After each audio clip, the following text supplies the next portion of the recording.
Good morning and welcome to the DFS Army YouTube channel. I am Razzle11 and you can find me on X at Razzle11Grinds. Going to take a look at some pitching for today, the 9th of August. 13 game main slate. Haven't heard about any weather, so we're just going to focus on pitching.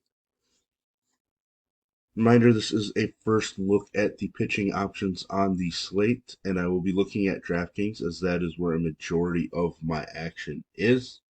If you play on FanDuel, I would cut my pool into about a half or even a third, just because you don't have to be as creative over there due to their pricing. So let's dig in right away. At the top, we get Flaherty making his second LA start. He was phenomenal in his first one. It was against Oakland. Now he faces Pittsburgh.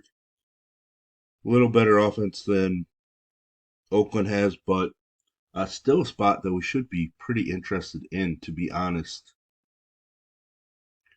He is sitting as a minus 192 favorite with a K prop of 6.5 and juices on the over, pretty strongly on the over actually. So Flaherty certainly going to be a strong option this evening. Zach Wheeler certainly in play. Dominated Arizona the first time he faced them. On the season, even on the road, allowing a batting average against of just 192. It's just been really strong. His K numbers are better when he's at home. He does have some random bad starts, but he's coming off of an elite performance. I know Arizona isn't the easiest of matchups, but with that said, just no problem playing Zach Wheeler. He's a minus 155 road favorite. K prop of 5.5 with juice on the over as well. His numbers and everything are going to fall a little bit behind Flaherty, but he certainly has the upside to be the number one starter on this slate. Garrett Crochet, I don't think I'm getting there. I think I'm finally going to hang up the Crochet usage. K prop of 5.5 with juice on the over. I guess we should probably pay attention to those props today. He is actually a slight underdog. Game total of 7.5, but we just shouldn't see him go very deep by the looks of it anymore. I wasn't sure what they were going to do in that Minnesota start. It was after the trade deadline, so maybe they're going to stop limiting him some, but through just 77 pitches, hasn't gone deeper than 4 innings in over a month, approaching a month and a half already. So I think we might see him just be limited fully at this point.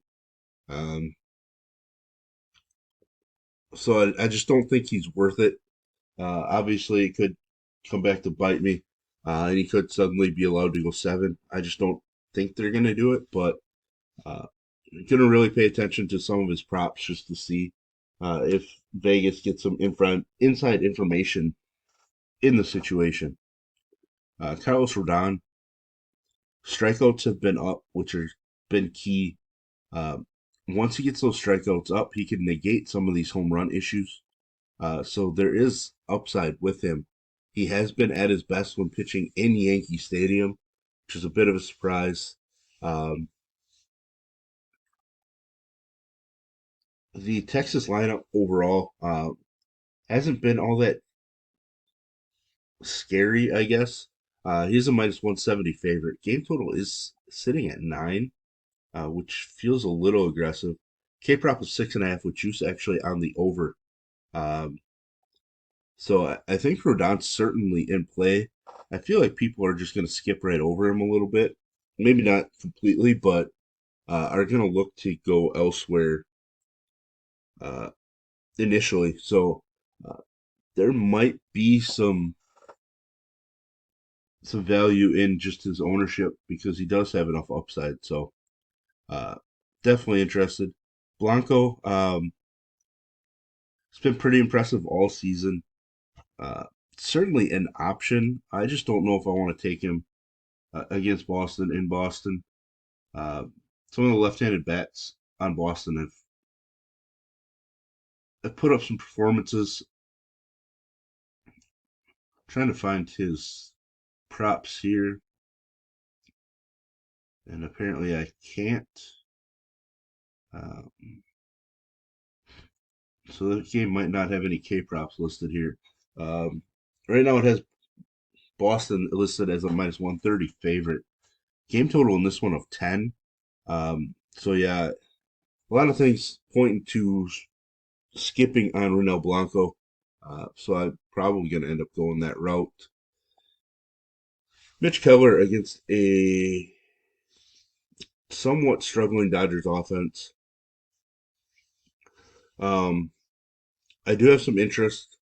Uh, I might go somewhat lighter just because I'm relying pretty heavily on him best ball wise in some spots. So, like I mentioned, the Dodgers are minus 192 favorites in this game. His K prop is just 4.5 with juice on the over, but uh, it's probably going to be a sprinkle, but I'm not excited to go super heavy. Bryce Miller at home, where he's been absolutely dominant. Last couple starts have not been super sharp. Gets an extra day of rest. Um, Probably going to be on him. The Mets are coming out of a series in Coors, and that's always something that I try to take advantage of whenever possible. His K prop's just 5.5 with juice on the under, but he is a minus 122 favorite. Game total is just 7.5 right now. So I think he's certainly in play, especially with the Mets coming out of Coors. Robbie Ray taking on Detroit team that we like to pick on. His one home start was pretty bad, and that was against Oakland even. Can have a home run issue, which definitely sucks. Can have a walk issue, but he's also got big time K upside. I think he's in play. I think he's pretty strongly in play for GPP purposes. I just don't know think that he's super safe. Uh, Minus 192 favorite. K prop was 6.5 with juice on the under. Uh, I think he's excellent, but obviously volatile. Tanner Houck been pretty strong all season, but like you mentioned, this game has a game total of 10. Um, his last handful of starts have not been good. I just don't really think we need to take pitching in that game on a 13 game slate. Jameson Taillon, a favorite in this one against Crochet and the White Sox. K prop of 4.5, but chooses on the under. Minus 142, favorite. Did struggle against the White Sox the first time he faced them. Hasn't been as sharp on the road, but coming off a pretty strong start. Just not a big K guy any longer. I guess never really was a massive K guy, but definitely had more K upside. Uh, Certainly fine, um, but I'm just not making him a priority in anything that I hand build. I would guess that I'm probably going to end up around 20%. It's obviously a complete random ballpark figure. I haven't looked at any projections or anything, uh, but I don't feel like Tyen's a guy that we need to have 30 to 40% of. I think we can get a similar performance out of a few guys. Lorenzen against St. Louis. I'm somewhat intrigued. Kind of depends on what kind of lineup I see from St. Louis. Lorenzen's been pretty strong. Uh, Reverse splits. He's a minus 120 favorite. Game total of 9. His K prop's just 3.5. Um, Probably similar to Tyon in that I don't really need to use him. So in this matchup, I think I'd rather use Tyon. He's got an easier matchup. So might have to pass on Lorenzen. Jose Barrios, definitely going to be interested. He's been phenomenal at home. I shouldn't say phenomenal, but really good at home. His K numbers have been pretty bad at home, but he's kept the ball in the ballpark. 7 wins at home, ERA under 3. A lot of things to like. Uh, Hasn't been super steady, but he does have the upside. Um, so I would pretty much consider him to have more upside than the two guys above him here that we talked about. So I think Barrios is the guy that I want to use GPP wise. I don't think he's super safe, even pitching at home. Uh, I mean, I could be wrong, but uh, K prop of 5.5 juices on the under, and he's a minus 135 favorite. So uh, I think Barrios is probably going to be somebody I'm fairly exposed to this evening. Grant Holmes pitching in Coors. Everybody was on him against Miami after he put up a pretty strong performance against the Brewers. Let everybody down. I'm not really sure what to do with this dude, to be honest. He's a minus 166 favorite. K prop of 4.5, which you saw on the over as well. Um, he might make sense uh, to sprinkle in, but I'm just not. I mean, if you've been reading or listening to my stuff for a couple years, I have no problem taking pitchers in Coors. Um, but it has to make sense to me, and I don't necessarily know that this is going to make sense. He didn't increase his pitch count, start over start. He was at 70. Um, in theory, I would think they'd push him to 80, 85, but that might not be the case.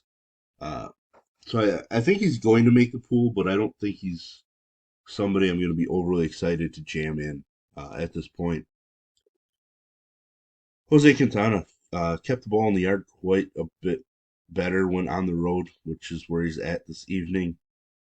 Um, just not a huge K guy, but does get a K bump. K prop of 4.5 with juice on the over. It's a slight road dog, but I'm somewhat interested in Quintana. Um, Problem is, does he have enough upside? Probably does. I mean, he went for over 30 against Chicago, nearly 30 against the Nationals. Uh, those are the kind of numbers we like to see in a spot where he could see a K increase with the matchup. Bradford started out looking good in his return. Kind of hit a wall, allowed some home runs. Not really, not going to take him against the Yankees. Alex Cobb, have to dig into his rehab numbers, but most likely not interested in him in Game 2 of that doubleheader. Carson Spears, somebody that has shown some ability, struggled against the Brewers. The Brewers' offense is hot. Just put up 100 runs in Atlanta. Probably gonna have to pass there. Louis Varland, not gonna take him against Cleveland. Generally not a huge K team. Edward Cabrera is somebody that I might sprinkle in some just because he has this upside.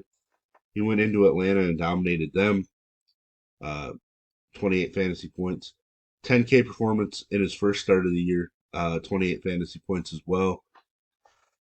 San Diego isn't a huge strikeout team, uh, but Cabrera does have some filthy stuff when it comes together. He's a slight dog. San Diego is minus 142 favorite. He's sitting with a K prop of 4.5, so uh, probably worth the sprinkle for me at this point. Only other guy I'm considering down here might be Martin Perez in that same game, coming off of a strong start with San Diego. If you would have picked up the win, he's approaching 28 fantasy points. So K prop of 3.5 with juice very strongly on the over for him there. So there you have it. There's a first look at pitching. If you enjoy what I bring to you, please hit the like button, hit the subscribe button, turn the notification bell on, get the alert anytime we drop videos here at DFS Army. And if you want to join us, get access to our coaches, tools, sheets, Discord, etc. I will put links in the description below. You can use promo code RAZ, that's RAZ, for 10% off monthly. And as always, best of luck, everybody.